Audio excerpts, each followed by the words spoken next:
Hi children, good morning. 8th grade Biological Science, Chapter 8 Cell Structure and Functions. Part 3. Students, today we learn structure and functions of cells. At the end of this lesson, we will be able to understand the role of basic unit of tissue and organs, and we also explain the different parts of the cell and their functions, differentiate between prokaryotic and eukaryotic cells, and comparison between plant and animal cells. Students, all of you look at the screen. What do you see on the screen? What do you observe here? Yeah, you are all right. The boy is watering the plant, isn't it? And he is about to know something. Yeah, he wants to know how roots absorb water and nutrients from the soil. Yes, students, are you curious to know how roots absorb water and minerals too? Let us learn in detail. Students, actually, each function in an organism is performed by cells. We have learned in our earlier videos, isn't it? Here, cells combine to form tissues and tissues combine together to form organs. And we can understand that each organ has particular function which is in turn is performed by the cells. Isn't it, students? It means these organs together combine and form organ system. Organ systems together forms an organism like plants, human beings, etc. Is it clear? Now we will have to understand the parts of the cell. Look at the screen, students. The main parts of the cell are cell membrane, cytoplasm and nucleus. Is it clear now? The boundary of the onion cell is the cell membrane, which membrane separates the cell from one another and also from the other medium. This membrane is porous and allows movement of substances. Let us see the image. Yes, students, look at the screen.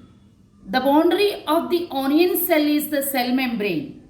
This membrane mainly separates the cell from one another and also from the media which is present within the cell.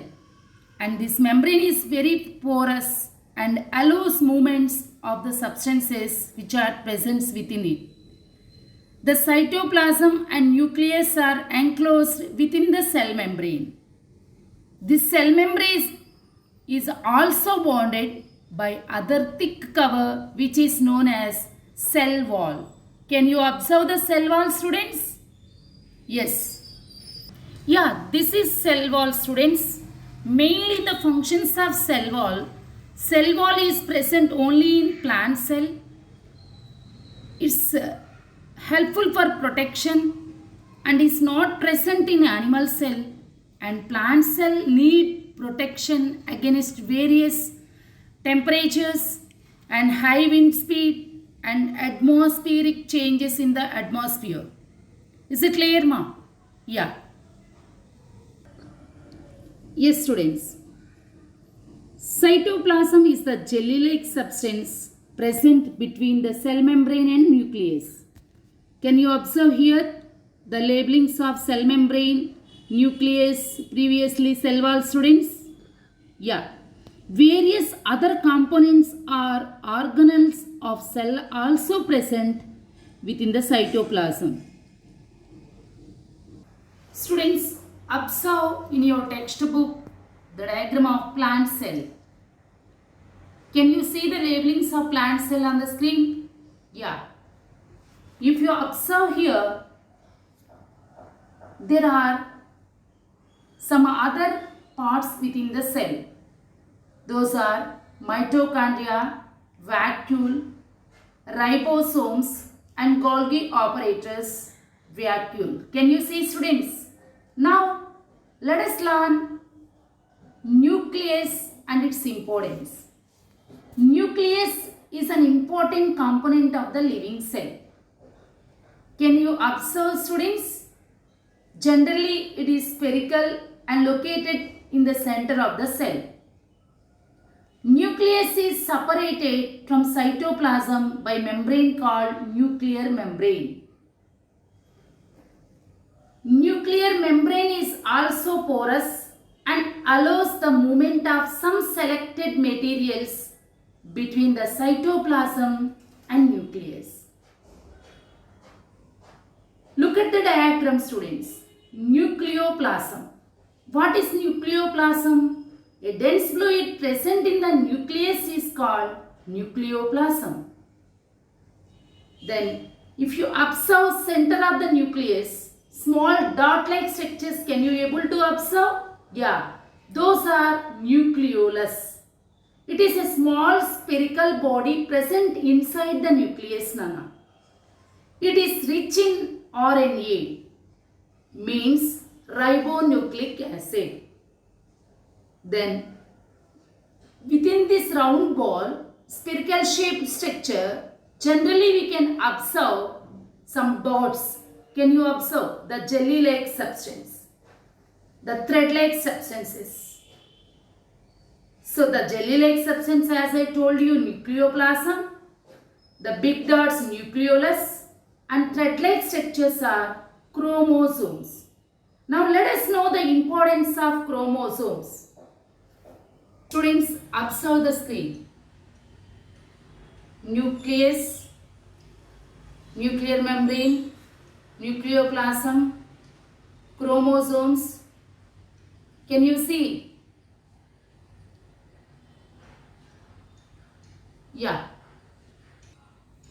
Chromosomes. These are some fine thread-like structures composed of DNA, which means deoxyribonucleic acid. These are suspended in the nucleoplasm. These are called chromatin fibers. What are they called, Nana? Chromatin fibers.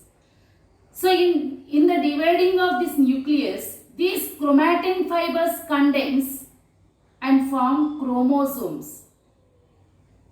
Due to this, chromosomes are visible only in the dividing cells. Students, here, these chromosomes carry genes. What is gene? Gene is the unit of inheritance in organisms. Genes are mainly responsible for passing genetic characteristics from the parents to the offspring. A child receives one copy of each gene from the mother and another copy of the same gene from the father. Students, if you observe some people, if any visitors comes to your home, they may say you are similar to your father, your nose is like your mother, your eyes are like your grandfather, isn't it? So these are some features which can be inherited from one generation to the next generations. This happens due to the transmission of characteristics and genes by the chromosomes during the cell division when the embryo forms in the womb of the mother. Is it clear? We will learn more about this in our next class.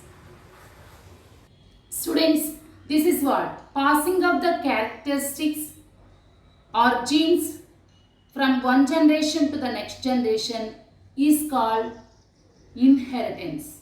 Is it clear? This is the function of chromosomes which are present in the nucleus. Now let us see the important functions of the nucleus. Students, now let us learn main functions of nucleus. Nucleus is the master of the cell. It controls all metabolic activities of the cell. It is responsible for passing genetic characters from the parents to the offsprings. If a person has brown eyes, his son, daughter may also have brown eyes. Can you observe, students, in your relatives? Yeah. When a woman has curly hair, her son, daughter may also have the curly hair. However, different combinations of genes from parents results in different characteristics. That is the main function of this nucleus. Is it clear, students?